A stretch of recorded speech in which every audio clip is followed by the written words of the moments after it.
आपने कभी सोचा है कि एक ही परिवार की संतान अलग अलग क्यों होते हैं?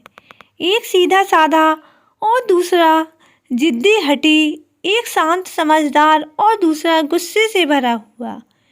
क्या आपने कभी सोचा है कि एक जैसी परवरिश होने के बावजूद एक बच्चा माँ बाप की आंखों का तारा और दूसरों की आदतें माँ बाप को बिल्कुल पसंद नहीं होती हैं।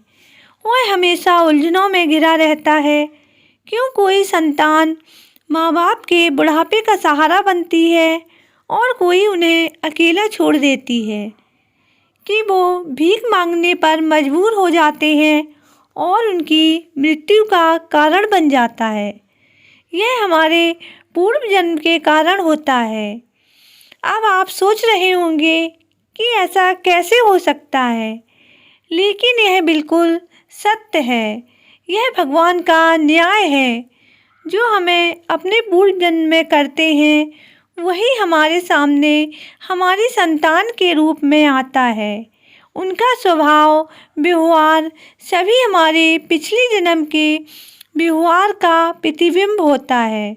दोस्तों, वीडियो को अंत तक ज़रूर देखें ताकि आपको पता चल सके कि आखिर ऐसा क्यों होता है। लेकिन आगे बढ़ने से पहले आप लोगों से एक ही रिक्वेस्ट है कि वीडियो को लाइक और चैनल को सब्सक्राइब करना बिल्कुल ना भूलें, ताकि आप इस तरह की वीडियो देख सकें। हर माँ बाप यही चाहते हैं कि उनकी संतान उनका नाम रोशन करे, उन्हें प्यार दे, उनका सम्मान करे, उनके हर सुख दुख में उनका हाथ थामे रहे। लेकिन कई बार बिल्कुल ऐसा नहीं होता है, बल्कि इसका विपरीत हो जाता है और वही संतान अपने माँ बाप को इतनी दुख तकलीफ देते हैं कि उनकी रूह कांप जाती है। माँ बाप के लिए धोखा, तिरस्कार, अपशब्द का प्रयोग करते हैं और उन्हें वृद्धाश्रम का रास्ता दिखा देते हैं। अब सवाल यह उठता है कि बूढ़े माँ बाप को सज़ा किस बात की मिल रही है? बल्कि माँ बाप ने तो खून पसीना बहाकर अपने बच्चों को पाल पोस कर बड़ा किया, उन्हें अपने पैरों पर खड़ा करने के लिए अपना सब कुछ कुर्बान कर दिया, और बदले में उन्हें क्या मिला? यह हमारे पुनर्जन्म का भोग है, जो हमें बताता है कि यह हमारे साथ क्यों हो रहा है। यह अचानक नहीं होता, यह सब आपके कर्मों की वापसी है। किसी जन्म में आपने किसी को इतना दुख दिया था, वह संतान बनकर आपके जीवन में आया है ताकि वह आपसे आपको दुख लौटा सके, जो आपने पिछले जन्म में या किसी जन्म में उसे दिया था। कभी कभी बच्चा अपने माँ बाप से इतना प्यार करता है कि इनकी छोटी सी तकलीफ भी उसे बेचैन कर देती है। यह बच्चा माँ बाप के लिए वरदान होता है। ऐसे बच्चे सिर्फ इस जन्म में ही नहीं, बल्कि आपके साथ कई जन्मों से होते हैं और वह आपके से जुड़े हुए होते हैं। यह आत्माएं आपसे बंधी हुई होती हैं। आपने किसी जन्म में किसी की सेवा की होगी, किसी की मदद की होगी, किसी अनाथ को अपनाया होगा। वही आत्मा आपको संतान बनकर आई है आपके जीवन में आपको सुख देने, ताकि आपसे प्यार का कर्ज चुका सके।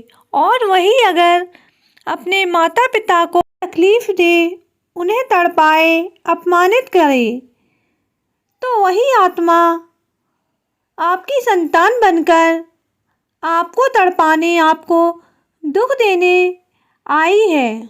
यही है पुनर्जन्म का सच। अगर आपके जीवन में आपकी संतान के द्वारा दुख मिल रहे हैं, तो समझिए कि जो आपने बोया है वह सूद समेत आपको इस जन्म में वापस मिलेगा। भगवान का न्याय बहुत सटीक होता है। आप यह मत सोचिए कि भगवान आपके साथ बुरा कर रहे हैं। नाइंसाफ़ी कर रहे हैं। मेरे दोस्त के पास इतनी खुशियाँ हैं, इतने आज्ञाकारी बच्चे हैं, बल्कि उसने जो पिछले जन्म में बोया वह उसको मिल रहा है। जो आपने बोया वो आपको मिल रहा है। किसी से ईर्ष्या नहीं करनी चाहिए। कभी आपने सोचा है कि कुछ बच्चों को जन्म से ही बीमारी होती है?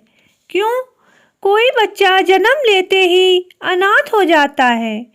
क्यों कोई मासूम बच्चा अत्याचार सहता है? क्या भगवान को इन पर दया नहीं आती? भगवान ऐसा कठोर कैसे हो सकता है? हमारे मन में यही सवाल उमड़ते हैं। भगवान तो न्याय का दूसरा नाम है। हमारे अधूरे कर्मों का हिसाब है। हमने किसी जन्म में किसी मासूम का बचपन छीन लिया होगा, इसलिए वही सज़ा हमें इस जन्म में भुगतनी पड़ती है। हमारे कर्मों की छाया हमारी संतान के जीवन को तय करती है। हमारा दिया हुआ व्यवहार हमारी संतान के भविष्य को तय करता है और हमारा दिया हुआ अंधकार हमें ही वापस मिलता है। जो माता पिता संतान से हमेशा चिंतित रहते हैं कि यह हमारी बात नहीं मानता, जिद्दी है, हमेशा गुस्सा में रहता है, तो यह तो सिर्फ बच्चे का दोष नहीं बल्कि माता पिता के पूर्व जन्म के कर्मों का फल है, जो उन्हें इस जन्म में ऐसी संतान के द्वारा मिल रहा है। आपकी आत्मा के बोए हुए बीज हैं। आप पेड़ बनकर फल दे रहे हैं। संतान के व्यवहार को देखकर खुद के कर्मों का अंदाज़ा लगाना शुरू कर दीजिए। फिर अपने वर्तमान को देखकर भविष्य का सुधार कीजिए, क्योंकि कर्मों का फल है, जैसा बोओगे वैसा पाओगे। जब कोई बच्चा बिल्कुल अजनबी की तरह व्यवहार करता है और अपने माता पिता का सम्मान नहीं करता है, तो यह समझ लीजिए यह वही आत्माएं होती हैं जो पिछले जन्म की कड़वाहट लेकर आई हैं। उनकी आत्माओं पर जो घाव है जिन्हें आपने दिया था, वह चुपचाप लौटाकर आपके पास आया है ताकि हिसाब बराबर हो सके। इसलिए हमें इंसान का जन्म मिला है तो हमें अच्छे या बुरे कर्म यह सोचकर करना चाहिए कि यह हमारे पास लौटकर अगले जन्म हमें मैं ब्याज के वापस मिलेगा और हमें इसे भुगतना पड़ेगा, क्योंकि यही भगवान का न्याय है जो हमें ज़रूर मिलेगा। यह विचार आपके अगले जन्म को सुधारने में आपकी बखूबी मदद करेंगे। अगर आपको पसंद आए हो तो वीडियो को लाइक, चैनल को सब्सक्राइब करना बिल्कुल ना भूलें और एक प्यारा सा कमेंट ज़रूर कर बताएं। आप मेरी वीडियो कहाँ से देख रहे हैं, कमेंट में ज़रूर बताएं। हर हर Mahadev. Thanks for watching this video.